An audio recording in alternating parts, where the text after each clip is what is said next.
Cheers, everybody. It's Saturday, the 8th of July, post-birthday.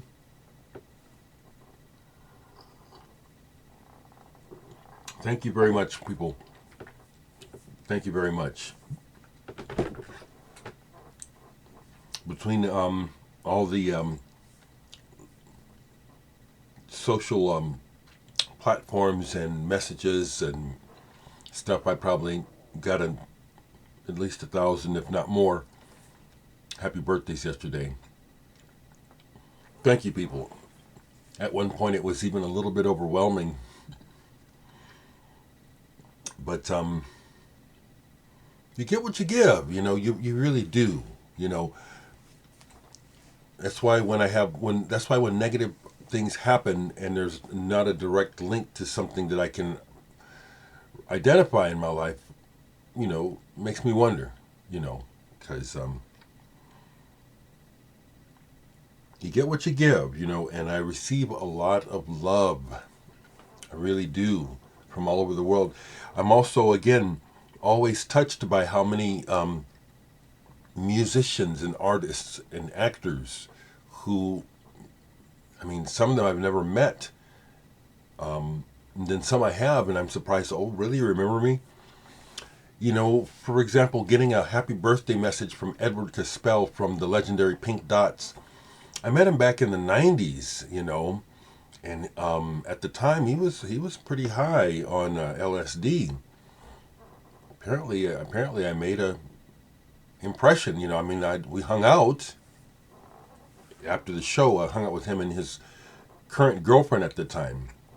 We actually had a conversation, even though he was obviously on a high off of the show and whatever he had taken. But then, that among just every message from each one of you means a lot to me. But that one I felt like mentioning. I didn't go anywhere. I really didn't do anything special. I did, I microdose, like some of people do. I microdose mushrooms sometimes as a for mood. They're good for depression. They are.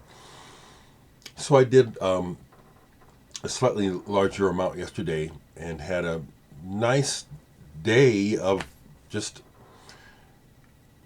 existing. I did play some records. I'll show you what I listened to. Of note, my older brother James called me, who it was a conflicted call. I was glad that he called me, but I wanted to get an update on how he was doing, which is still not very good. But I did not want to devolve into fantasy. It just didn't feel. He called me on my birthday, and so I felt like, okay, this call is for me, so I'm going to control the narrative, not him. And that's the one place I don't mind sharing this, people, if you don't mind listening. This is where I diverged from my two brothers and myself. Because we used to go into fantasy as little boys together, and we were these characters, and we had different names. But I always come back to reality. And as we got older, and, growing up and stuff, I'm probably as irresponsible as the next person. But if I knock my head hard enough, or if something messes up enough times, I finally face reality and do something about it. Sometimes... not in the best way, but I always do. And this is the only difference between me and my brother, is that he's still waiting for a pie in the sky to come down and rescue him. And when I wanted to talk about the reality of the situation, he just got agitated. But anyway, he called me. So I played some just favorites and a couple other things where it's like it was kind of random. So I'll show you what I listened to yesterday. I watched part of a Cecil Taylor documentary. It was painful. I love Cecil Taylor. I have several of his albums. I haven't shown any Cecil Taylor in a while. But here is an album that goes back to my childhood. This is not my original copy. I was able to find a replacement copy. This was one of those Exploito pseudo-psychedelic albums that came out at the end of the 60s.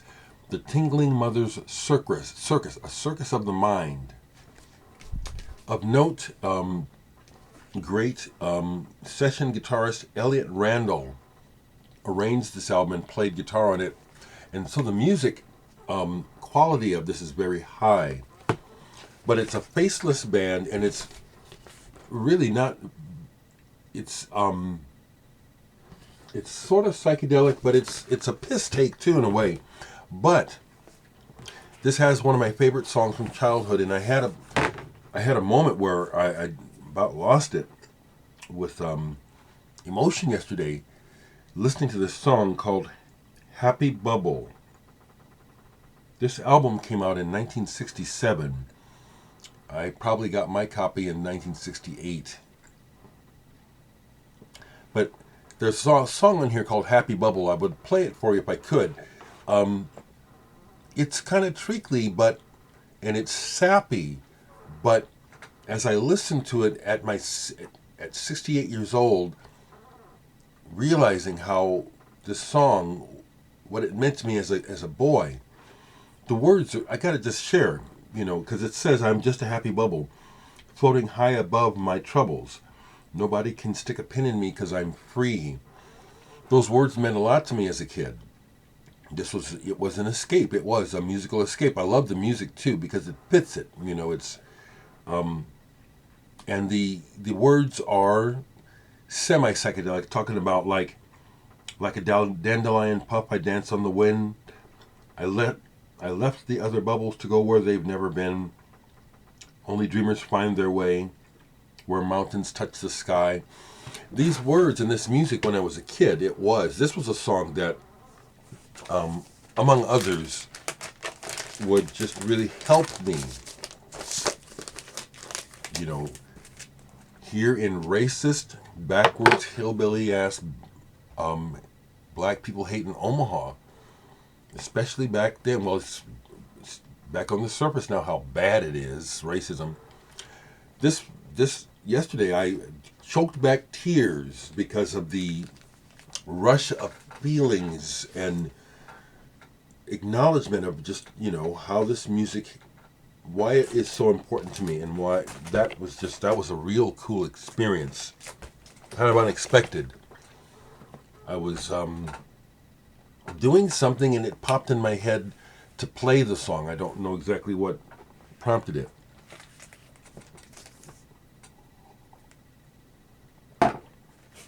What else? This came out in 2022. This is really good. JD and Domi Beck. What got me to listen to this was, I watch a lot of stuff, and I was watching the Amoebas' What's in My Bag, and they just did one, and they were talking about deer hoof and stuff. And so it was like, I thought to myself, well, here's an example of where I bought the album and filed it so quick, it's almost like I forgot I even bought it. This is super tasty musically. I love it. I love it. I love it. I love it. This is wonderful, actually. I think this is real good. This was enjoyable, except for the big blues jam. They do this big blues jam where it's like, I can just imagine them thinking that, well, we're really getting it now. And they were, but it's like, man, I've heard this so many times and actually so much better. That's why I just basically don't listen to the blues. But Wigwam, Fairyport, took me forever to get a copy of this album. And this is a reissue. Happy to get it. I've always loved that cover. Love this band. Wanted an original for years and was prepared to try to pay money for it if I could come across a copy, but I never could without mail ordering overseas, which I don't like to do. So this was enjoyable yesterday. Love the band.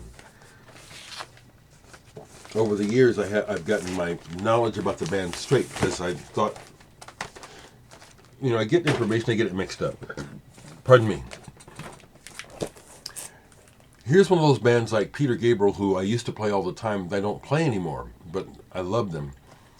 So this was, again, kind of a nostalgia, reeling through the years, feeling-wise and memory-wise. Passport, second Passport.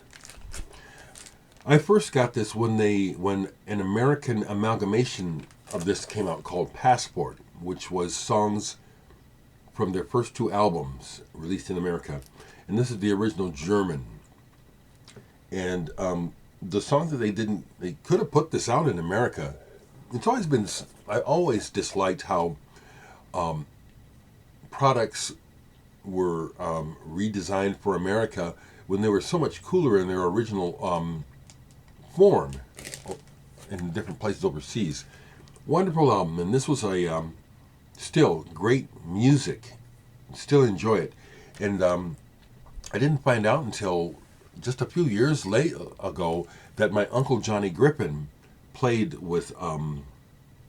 No, actually, I knew that. I did know that. I knew that, but it was a few years ago that I found a clip of Passport with Johnny Griffin playing with them live. That's my uncle. Here's one that was sent to me by a record company or a person associated with this label, Lowbit Landscapes. Nathan Jonson, In the End. So it was like, I remembered the last time I played it was like, it was kind of underwhelming. It was like, man, I want to really like this, and it's cool. Smoky vinyl and all that sort of thing.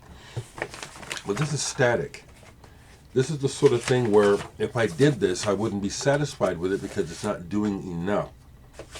And it is not hypnotic enough for me to really draw me in. But I'll keep it. It's like it fits my collection. It does. It's unusual. But it's real low key. And it's like, my thought was, if you could release a record, why would you just release this? Maybe the person who released it sees this and can tell me, maybe I'm missing something about the record. Okay, love this band, and got to meet Gruff Rhys years ago. It was funny because he could barely speak English. Super Furry Animals, Dark Days, Light Years, and once again, another one where the artwork is fantastic. Love it. And it fits. This is not psychedelic, it's more like the Beatles. Like there's a song in here called The Very Best of Neil Diamond, which seems like a strange song title. The song is killer. And those are the words. The Very Best of Neil Diamond. I love Neil Diamond. And as a kid, when I first heard him with Cherry Cherry Baby and Solitary Man, love those songs. Still have copies of the single. Remember those songs, Stephanie? 1966, for me in particular, was a magical year for radio and pop music. That was just like almost every... Oh, there was just so many good songs in 66.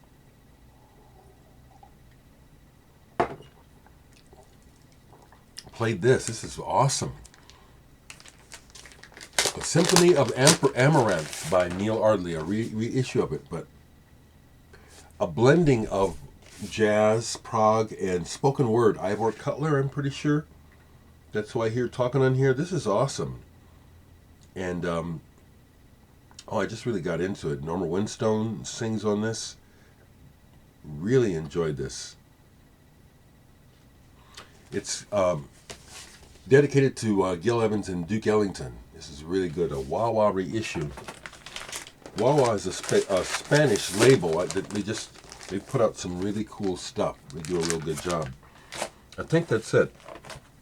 That's it. Yeah. So...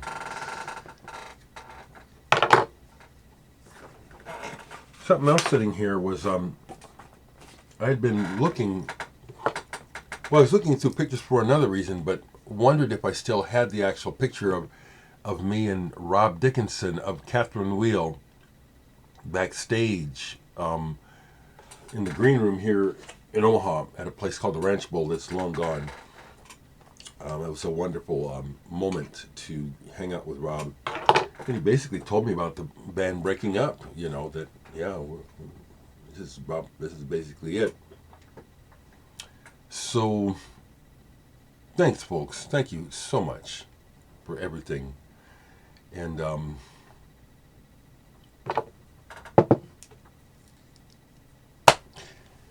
looking forward to receiving my new CD, the one by me and Brian Day.